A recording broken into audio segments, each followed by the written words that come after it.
There's something really powerful that you just said I wanna hone into. You said, "I wanna have joy," and I heard you in my spirit say, "I choose joy." Yeah, I think that we have to remember that it's actually a choice. Joy is a person. Oh, can I go there for a minute? Joy is a person, and you can choose the personhood of Jesus. You can choose to think the thoughts that you want to think.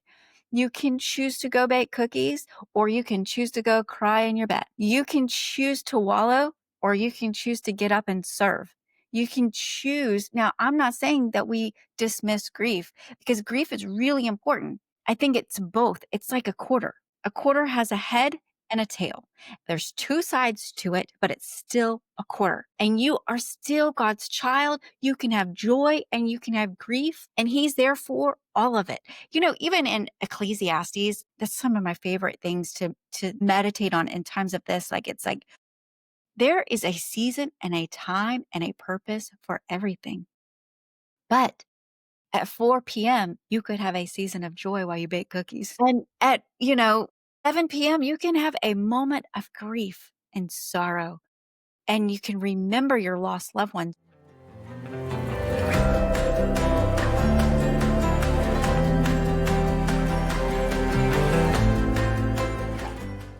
If you're enjoying the content we share here on Witness the Wonder, I'd love for you to support our mission by liking, subscribing, and sharing this episode with others.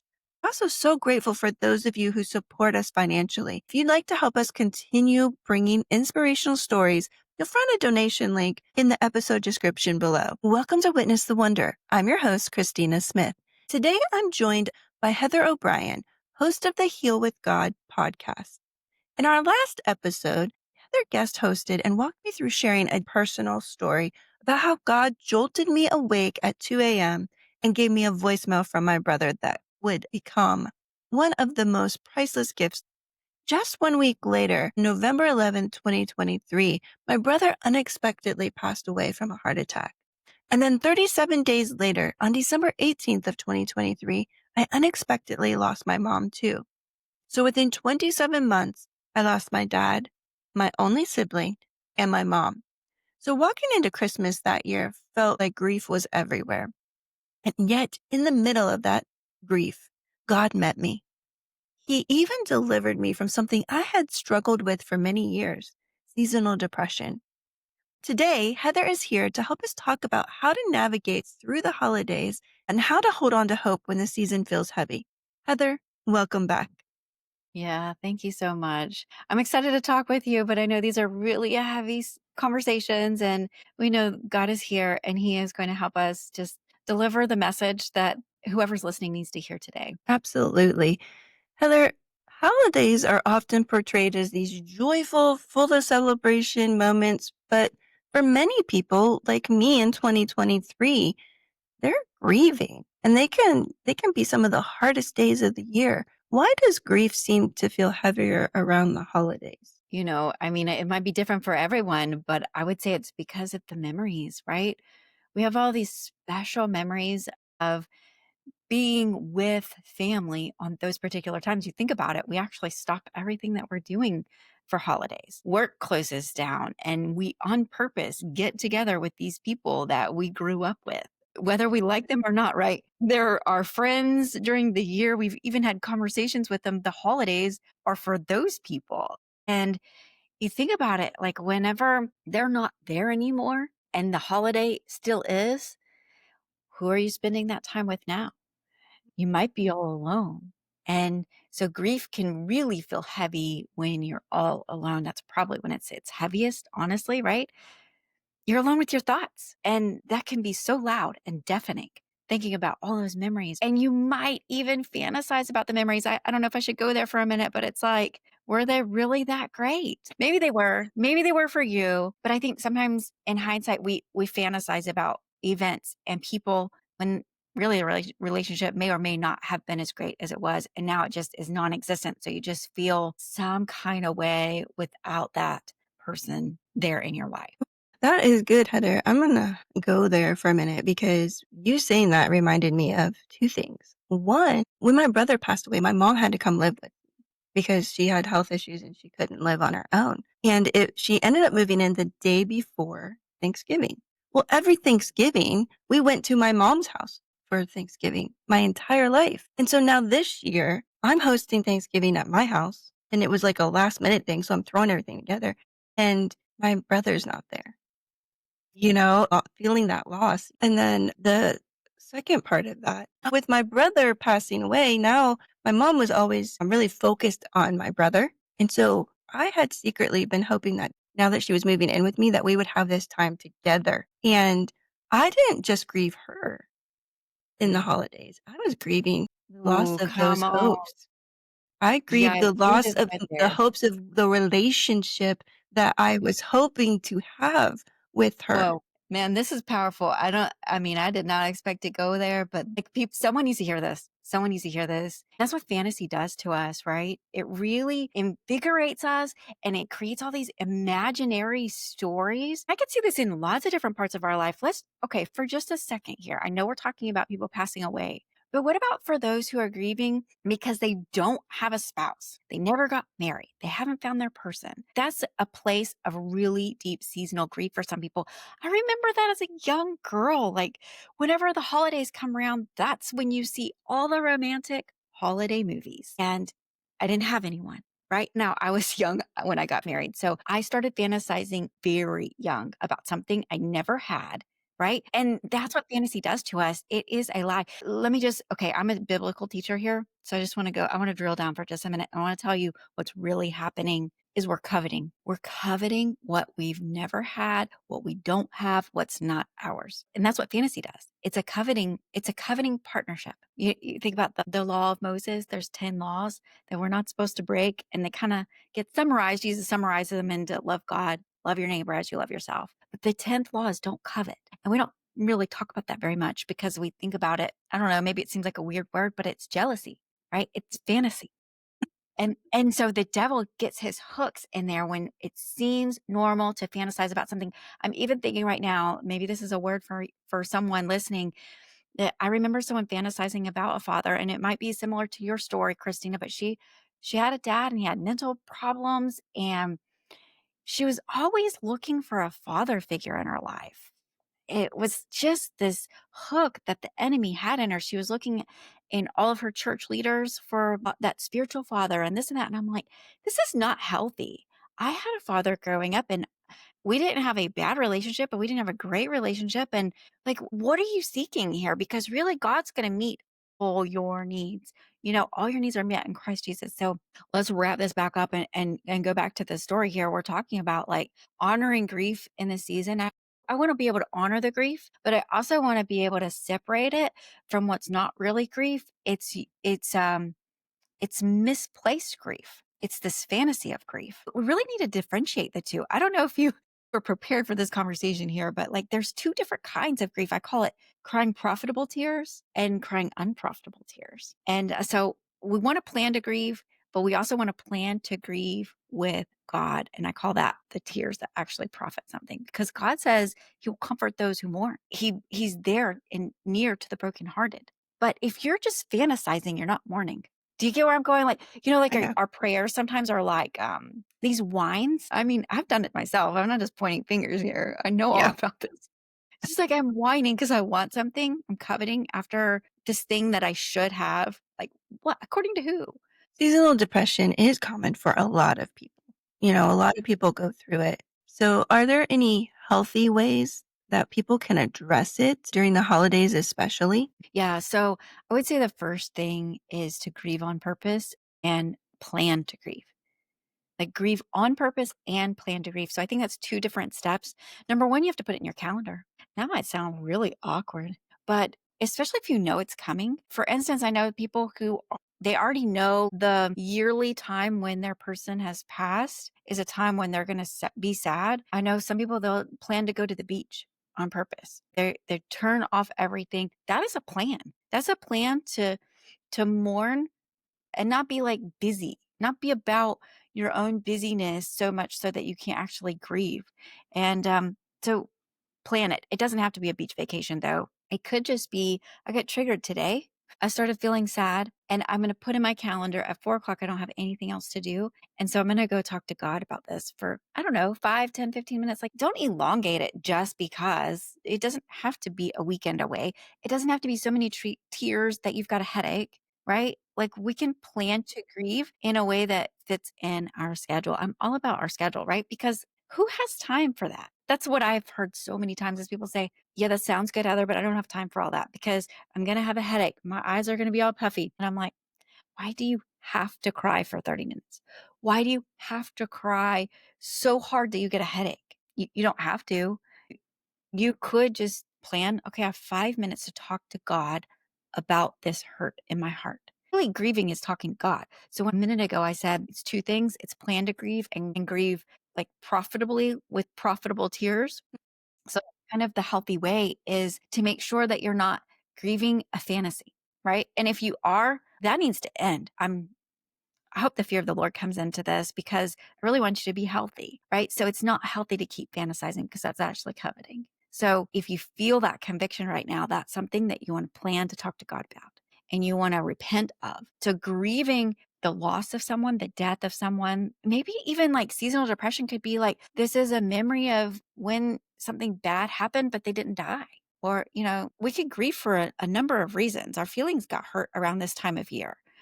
We could grieve because, like you said, things aren't going normal. I really resonated with you a minute ago when you said, I had to host Thanksgiving dinner all of a sudden. And even that, there's a little bit of trauma going on. I don't know if you noticed that. So, trauma is what you're grieving. So, trauma can look like a lot of things. It doesn't have to look like you went to war. It doesn't have to look like the death of a person. So, I just want to make sure that's really important. I remember when the first time I started dating my husband, when we were dating seriously, I went to his parents' house for Thanksgiving and it was a little trauma for me. Not because anything bad happened. It was new. The trauma was that it was new. It was different. It was the beginning of a new season and it was a change. I remember feeling like I didn't get to experience the foods that I loved and grew up with because I was with a different family now. They didn't eat what I used to eat. Like that's a mini trauma. And it might sound ridiculous, but like I was sad about it. And so that's a healthy way to process like, God, it really hurt that things were new this year. And you can cry about that for a minute. I give you permission. I really do. So that's some healthy ways to address during the holiday. There's other healthy ways like cry profitable tears, plan it in your schedule, but also plan to not isolate yourself. Plan to do something with other people so your thoughts aren't just focused on yourself. Plan to do something outside of your comfort zone. Even if you don't want to, plan to go outside of your feelings. Your feelings shouldn't dictate what you do in life. Actually, the Holy Spirit should. Now we're talking to Christians here. I mean, we want to be led by the Spirit of God. And so if you're isolating, you're making it all about you, and you're probably not taking your thoughts captive. Can we go there for a minute? Because when we're full of depression, we're focusing on the past. We're focusing on what could have been, what should have been, what might have been. We're focusing on traumas. We're focusing on ourselves. We're not taking thoughts captive, really, honestly. Like, so when the thought comes, you make it obey Christ by saying, hey, now you could do it a couple different ways, right? If this is just, I'm sad because I'm grieving, you need to honor that. You honor that thought by putting a time on your calendar when you're going to plan to grieve that if you don't have time right then. That is taking the thought captive, even in itself. It doesn't have to be a bad thought. It's just capturing the thought and saying, do you obey Christ? I don't know. Let me examine you. Will you look like grief? Am I allowed to grieve? Is it coveting or is it real grief? Right? So I'm examining the thought, taking that thought captive and looking at it and make it obey Christ. In other words, it needs to fit into your calendar. It needs to be time where you're praying through it, not just crying through it. That is completely different. And then you really just want to honor that thought if it needs to be honored, and you want to trample that thought if it needs to be trampled. Did you know gold and silver have been trusted to protect wealth for generations? With Birch Gold, you can easily roll over your IRA or your 401k into a tax-sheltered account backed by physical gold and silver. It's simple, secure, and gives you peace of mind knowing your future is protected. To learn more and get started, visit ChristinaSmithOfficial.com. That's ChristinaSmithOfficial.com. It's funny that you're sharing that because I'm thinking back to when I lost my mom that Christmas in 2023. My mom died on a Monday. Well, we had a family tradition that my sister-in-laws and I did with our kids. Every year we would get together and we decorate Christmas cookies. That had become a family tradition, and it was scheduled for the Friday after my mom died. My sister-in-laws were beautiful. They wanted to be mindful of me, but at the same time, this was a family tradition. So they were like, "What do you wanna do, Chris?" They, like, focused on what my needs were, which I appreciate that a lot, but I told them, I said, "You know what? I wanna do it." It was actually planned to be at my house. They're like, "If you wanna continue to have it, we can do it at our house, or you can whatever you wanna do." I said, "No, I'm fine with it being here." For me, that was a break from grief. I said, "Yes, let's do it," because I needed that break. Yes, it was 5 days Mhm. after my mom passed away, but I needed that moment away and separate, and from grief for a minute, just a break from it. And so what I Right. realized in doing that is that joy and grief can coexist. Whoa, come on. That was, like, mind-blowing to me at the time. Like, I could literally enjoy the holidays even in the midst of great loss and grief. Yeah. That I Wow, could that's shelve so my grief, like you said, there's good and like, profitable and not like, for that moment, I shelved my grief to say, "You know what? I need to focus on something else that brings life right now." yeah. I Yeah. was still gonna have to walk through the funeral and everything else after Christmas. In that moment, I needed that. I think that's an important key that you mentioned, make time for grief, but especially during the holidays, I think it's important to set your grief aside to Mhm. Yeah. be able And to you think enjoy. about well, I'm just thinking about all the other people that are involved. And while you're grieving, everything's just not about you. And I say that with as much tenderness as I can. I hope you can hear my compassion.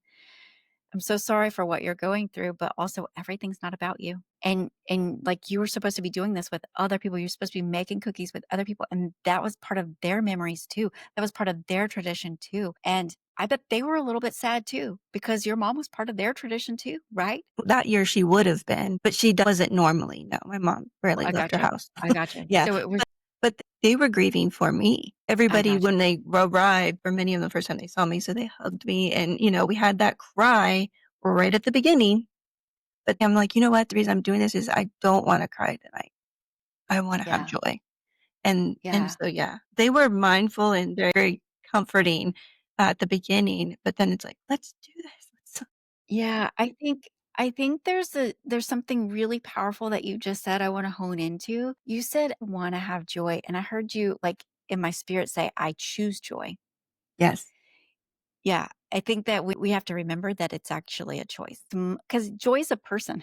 Oh, can I go there for a minute? Mm, Joy is a person, and you can choose the personhood of Jesus. You can choose to think the thoughts that you want to think. You can choose to go bake cookies, or you can choose to go cry in your bed. You can choose to wallow, or you can choose to get up and serve. Now, I'm not saying that we dismiss grief because grief is really important. I think it's both. It's like a quarter. A quarter has a head and a tail. There's 2 sides to it, but it's still a quarter. And you are still God's child. You can have joy and you can have grief, and He's there for all of it. Even in Ecclesiastes, that's some of my favorite things to meditate on in times of this. There is a season and a time and a purpose for everything. But at 4 p.m., you could have a season of joy while you bake cookies. I just feel the joy of the Lord yes. on that. And at 7 p.m., you can have a moment of grief and sorrow. And you can remember your lost loved ones. You can remember that thing that didn't feel good. Now, I want to be careful here because grief should be for a season, but it should not continue in a pattern that tears you down and destroys your life. So if you don't have two sides of the coin, if it's only grief, where's God in that? Because God's all of that. He says, we'll rejoice with those who rejoice and we'll mourn with those who mourn. Are you rejoicing with those who are rejoicing? Because while you're sad, I bet something else cool happening for someone else. And they might feel weird telling you about their cool thing, but man, they wish they could celebrate with you. So we want to honor that, right? We want to honor the seasons other people are in, even if we're in a different season. So for instance, I'm thinking about like as a parent, I've heard this a few times from clients over the years, and they come to me for help and they're wondering why they're still depressed. Here's the reason: they never really grieved the loss of a loved one because they were raising children. They give me this excuse of, I was raising kids, so I just stayed busy.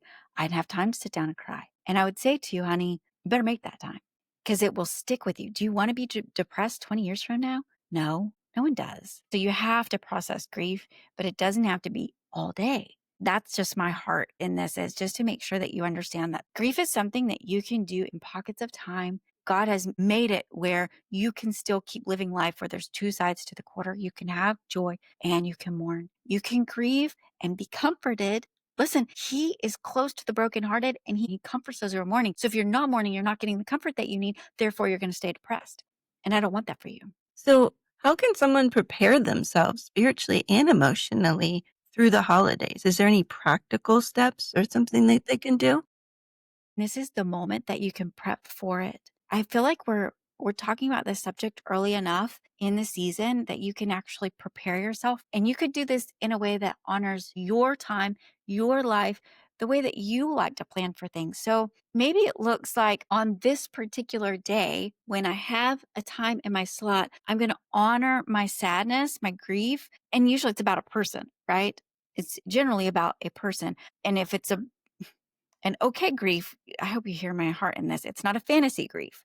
If it's an okay grief, like I'm sad that this person's not here, I'm sad that we're going to be doing Thanksgiving without them. Maybe you could honor them with bringing their favorite dish to Thanksgiving, right? You could, like, maybe they always brought the sweet potato souffle and it won't exist unless you make it this year because everybody always brings something else. Maybe you could go ahead and find out what that recipe is that they made for that. And you could plan ahead, and everybody, as they're eating that, they're remembering that loved one, right? That is an honorable thing that you could go ahead and start planning to do. Same thing for Christmas. Like, let's think about the Christmas holidays. Maybe you had some traditions that involved them, and without them, are you just not going to do the tradition?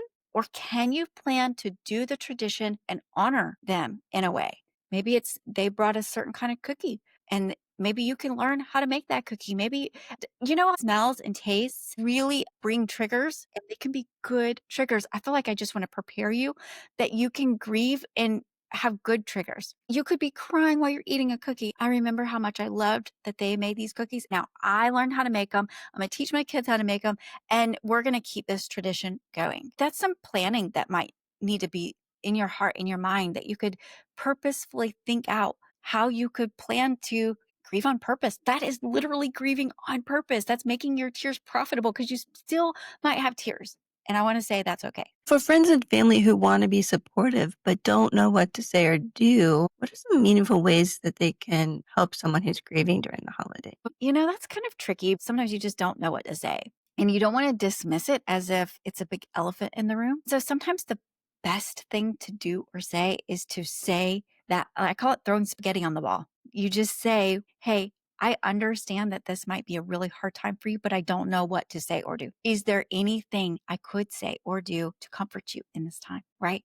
Throw spaghetti on the wall. Those conversations are usually the best when you don't have a pre-planned, orchestrated way of meeting their needs that might not actually meet their needs. To just ask, because everybody's going to be different, right? Your friends asked you, do you want to make cookies at their house? Do we even want to do this? That was like throwing spaghetti on the wall. They asked, they addressed the elephant in the room. We understand this is a really hard time for you right now, and we don't want to make you uncomfortable. So I think that's really important, is to just ask plainly and let the other person lead the way in that season, except for if it's to their harm.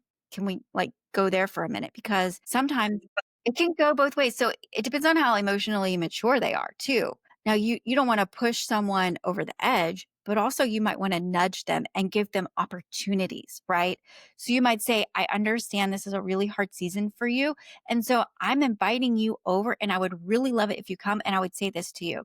I don't know if you know this, but as a church leader, I often really need to get more hands involved, and it's hard to get people to volunteer. Okay, I might be giving away my secrets here, but I ask them to do something really specific. I give them a specific job, and I make sure they know how much I need them. That's the thing that you could do for this person who they're going to stay isolated, but if they feel like they're needed, not just wanted, right? Like, we need your cookies here. We won't have these cookies here. We need your sweet potato pie. Like, we really need it. Can you bring it and plan to come and join our Thanksgiving meal? No one makes it like you. That's such good advice. So you could go both ways, right? You could plan ahead, throw spaghetti on the wall, ask them. And if that doesn't work, if you feel them retreating and isolating, and you know that's not healthy for them, which we know we have to be alone for a little while. But if you feel them retreating, just invite them in with a task at hand that you need accomplished. Yeah. So good. So good. I love that. So, Heather, thank you so much for sharing your wisdom today. Is there any last recommendations or words of advice that you would want to leave with our listeners today? Yeah. Grief is something we often bypass. And so while you might have seasonal depression, I would say to you, how many seasons has this gone on? And am saying this as compassionate as I know. We always want to remember our loved ones, but how much is it affecting your life and your livelihood and your relationships, your finances, your physical body even? Because it seeps in, and if you don't deal with grief and properly process it, it will affect every area and nook and cranny of your life. I don't want that for you. So I would like to offer you every third Monday of the month, I do a live prophetic healing workshop. And I would love for you to come. It's free. It's a 60-minute time where we come and I'm going to coach you. So if you come into me and you say, I've got seasonal depression, I'm going to lead you through what I call the ABCs with the Holy Spirit leading the whole way. And we're going to get down to the root of the issue. Why do you still have this seasonal depression? Now, I understand if it's just seasonal, it's just occasional. We all have triggers. We all have moments when we, miss someone. But if it's something that's really affecting your life, I want you to really, I'm compelling you to get down to the root of it so that the enemy doesn't have a foothold in your life, because he will. And if you're not living out the abundant life that Jesus died for you to have, I want that for you. So I welcome you. If you go to heatherobrien.net/workshop, you could come to the prophetic healing workshop and we'll walk you through it. It's heatherobrien.net/workshop. And I'd love to invite you there. Otherwise, jump over to the Heal with God podcast. I'm on every one of your favorite players, and you can binge listen right now if you're ready. Thank you, Heather. I encourage you to check out her podcast, Heal with God. You'll find so much encouragement and wisdom there. I just want to say thank you for sharing your wisdom and heart today, Heather. And to you listening, I just want to remind you that grief is real and it can feel heavy, but God is close to the brokenhearted and he can meet you even in your darkest seasons. I know because I've been there and he did it for me. And he's no respecter of persons. What he did for me, he will do for you as well. The very season that I thought might break me, he actually used it to set me free from years of seasonal depression. Remember, God is always at work in your story. Looking for a way to protect your savings in uncertain times? Birch Gold makes it simple to diversify with gold and silver. To learn more and get started, visit ChristinaSmithOfficial.com. That's ChristinaSmithOfficial.com. Thanks for tuning in to Witness the Wonder. If today's story encouraged you, share it with a friend. And stay connected at witnessthewonderpodcast.com. You can also follow us at Witness the Wonder on your favorite social media platform for updates and behind-the-scenes moments. Let's witness the wonder together. Remember, God is always at work in your story.